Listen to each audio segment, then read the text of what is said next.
Hello boyos, Rich Boy J here back in with another video, and this is going to be the LEGO Star Wars MOC Showcase episode 21. This is a series I've created to highlight some of the best MOCs I've come across on the internet. If you find any of the MOCs in this video impressive, all I ask that you go to the links I've provided in the description and support the builders by giving them a like, comment, or even a follow. The first MOC we're going to take a look at today is another hallway MOC from Ordo. We looked at one of his MOCs last week, and as long as this guy keeps putting up nicely detailed hallways, I would keep reviewing them. So the thing that really stuck out to me on this one is, of course, the wall in the background. It is, of course, worth mentioning that he is continuing that sort of caution tape pattern with the cheese slopes on the floor. It is so aesthetically pleasing to look at, but I really wanted to specifically talk about the wall. One of the things I love and I kind of stress here on this series is really just giving like building tips and techniques for things that are kind of taken for granted, right? Like walls, floors, stuff like that, stuff that it's easy to just like throw down some tiles, make a floor, throw up some bricks, make a wall, boom, you're done. But when you really put thought into it, you can really make something special. So what he has specifically done here is something that I don't think I've ever actually seen before. He's using those crate pieces turned to the side in the wall, and then there's like a 1x1 brick with a tile on top of it to create like the square pattern on the wall. And I just love it. I think he did a really nice job with that. And this is something like, I don't know where I'd use it, but it's nice to have this like in like the back of your mind for a potential design for a wall. So as long as I keep seeing cool designs like this throughout the MOC showcase, I would definitely just love to spread them to you guys because it just looks so nice.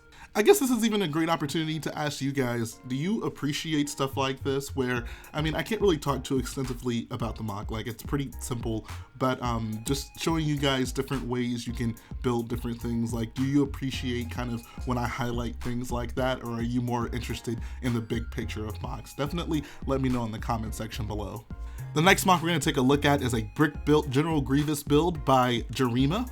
One of the things that's really cool about this is it actually puts the contraction figure Grievous head to good use. I think that all of the contraction figures Grievous is probably the best build, but when it comes to like large scale Lego builds representing like action figure-esque type of aesthetics, I'd much rather see something like this than them using the Bionicle style pieces, and this guy absolutely knocks it out of the park.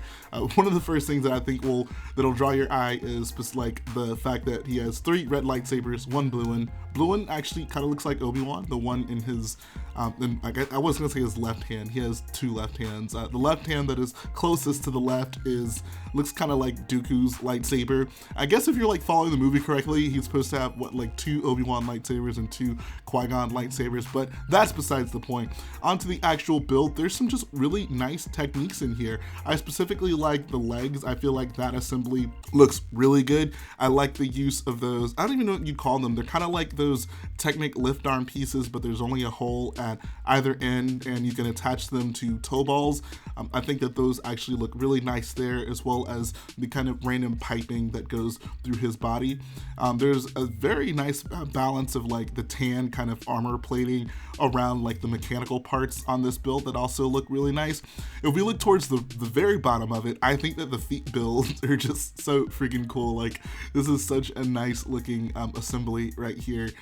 I think the use of those tan gears around his knee joints as well are really nice. I also really wanted to highlight like his chest assembly. Actually, right below the tan armor plating, you can see that the builder is using some of those, I guess you'd call them the like, I don't know, the droideka leg pieces. That's kind of what I know them for, but they're like bulkier battle droid arms essentially, and they look really nice here.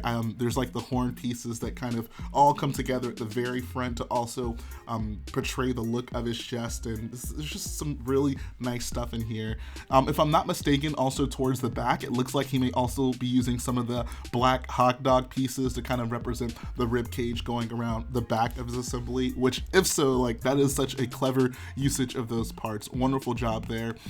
This is actually something that I'm going to show you a better picture of later, but he's using 2 like windscreen pieces with some pretty wacky colors on them. I don't know exactly where the piece comes from, but you guys will probably know. I'm sure someone in the comment section will let me know. It's going to represent his organs that are hidden behind his armor / rib cage, and I think that looks so freaking sweet. When we move on to the next picture, we just get a better look at the back of this build, and once again, like same thing as what I said before, just tons of just really good usage of parts here. I love, once again, the way that rib cage looks, especially coming around the back of him, and there's just such a good blend of, like, you know, the mechanical aspects of Grievous as well as the tan armor plating. Like, this is just such a pleasing build to the eye, I think. We move on to the third picture, we get a better look at what I was talking about, those two windscreen pieces with the weird colors in it. So actually, I just realized this. Those are not weird colors. Those are actual windscreen pieces, and he stuffed them full of parts to make them look like General Grievous's organs. Oh my god, that is so freaking cool. I love it. This, like, I was reviewing this build and I already liked it, but now I love it because that is so freaking clever.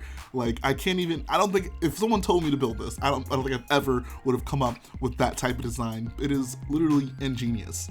Oh my god, I'm kind of freaking out right now over how cool that is. And then the final picture gives us a look at him next to what I'm guessing is the construction figure body, and he has his arms closed in. That was really one of the main reasons I wanted to show this photo, just how seamless it looks. Like, if you look at the Lego version, the arms, when they're kind of connected together, just look like two arms connected together, whereas with his build, it looks more like one seamless arm, and it kind of splits apart into two smaller arms. So yeah, this is such a nice build. Like I said, if Lego were to release another like UCS Grievous and wanted to do something super detailed like this, I certainly wouldn't mind it.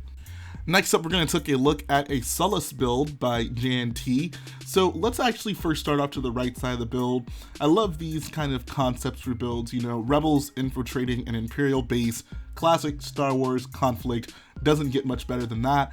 I think that the snot, like lava technique, actually looks pretty cool. You can get some really nice details in there. I think I probably would have liked to see a use of maybe some more trans elements, but the fact that it is snot just allows you to get much better, finer details in the actual build of the lava. So I think that's actually really nice right there. It's also worth noting that the rebel figures look incredible. One of these like building techniques I'm seeing pop up a lot more recently is using the white rubber band piece as like a scarf, which looks really good. I actually like that technique quite a bit, so shout out to him for using that.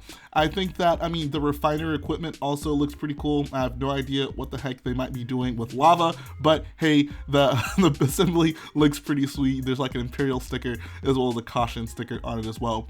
Moving over towards the left side, we have the Imperials kind of coming out from the base and of course defending the base altogether. I really do love how he incorporated the Endor bunker style build into the rock work. I think that actually looks really sweet, and it's really cool when people do that because, you know, it's nice to think that there's some sort of like consistent Imperial architecture out there, right? One of the other cool things about the bunker, I think, is the build itself just actually looks really nice. I always love seeing kind of how people accomplish the various designs on the walls, specifically with like the like protrusions and the columns that kind of line the edges of the doors and the sides of the walls. So very nice looking build right there. The rock work, I'd also say, is very solid. There's just a variety of pieces in there, and like I said before, for me, when it comes to doing rock work, one of the key parts to making it look dynamic and making it look natural is a nice kind of a nice variety of parts usage, right? Like, it's really easy to get your like 2 or 3 parts and kind of just have that be a rock work, but whenever you incorporate more slopes at various angles, I think it looks much better in that regard. If we move over to the top left side of the MOC, we get a better look at the, I guess it's kind of like a maintenance platform, I'd imagine, and they're servicing a TIE fighter. It's worth mentioning that he's using a Jarek TIE fighter, which is always the way to go if you're incorporating a TIE fighter into a MOC, so give him some credit for doing that. I like the usage of like the red rubber band piece that's kind of going through it, kind of representing some exposed wires on the build. Rubber bands make good wires in Lego, if you guys didn't know that. I think the platform build itself also looks really nice, specifically the stairs, kind of how you use the ladder pieces, but then some 1x2 plates with 2 clips on them to have the stairs on top of it. That's actually a really nice looking build, so I give him a lot of credit for doing that. And then there's also some just really nice snot details on the actual platform that's sitting up on top of the bunker, just on the ground. Like, there's some nice looking squares, I'd say, which, I mean, if you've never built anything like that, it might just kind of be like whatever, but there's actually a bit of thought that actually has to go into making sure your lines line up together to make rectangles and squares when it comes to building snot like that. So I think he actually did a really nice job there. But all in all, this is just a really nice MOC all together. Like, Sullust is such a cool location, I think, and it is always nice to see different people's interpretation of it and some of the things they can come up with to put on a planet like this. So wonderful job once again, Ganti. I also wanted to give you guys another update on a MOC that I talked about in a previous showcase. It was the ATAT Hangar. It is finally complete, and oh my god, this is so freaking sweet. Like, for one, I just want to say this is a great idea for a MOC. Like, what a wonderful concept, right? But just diving deeper into it, he has his AT-AT set up there, which kind of looks like the plus-sized AT-AT that everyone uses, but maybe with some kind of refined details on it to make it look a bit more accurate. So I think that's actually really nice. It's a good looking walker, right?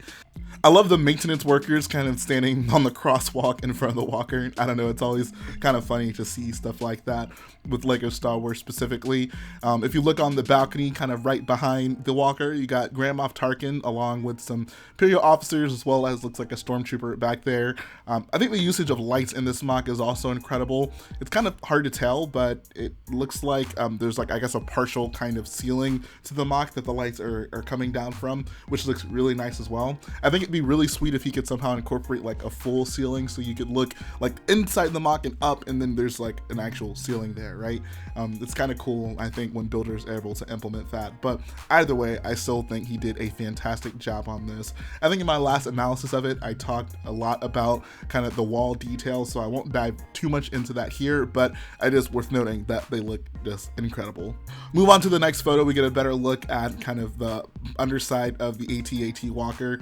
I love shots like this because it just kind of puts into perspective just kind of how massive this is. Like, I don't know if this would specifically be like an eye level picture, like from a mini face perspective, but it's pretty close to it, and it just kind of really helps you put yourself in the MOC. And yeah, I love that. I love that so much.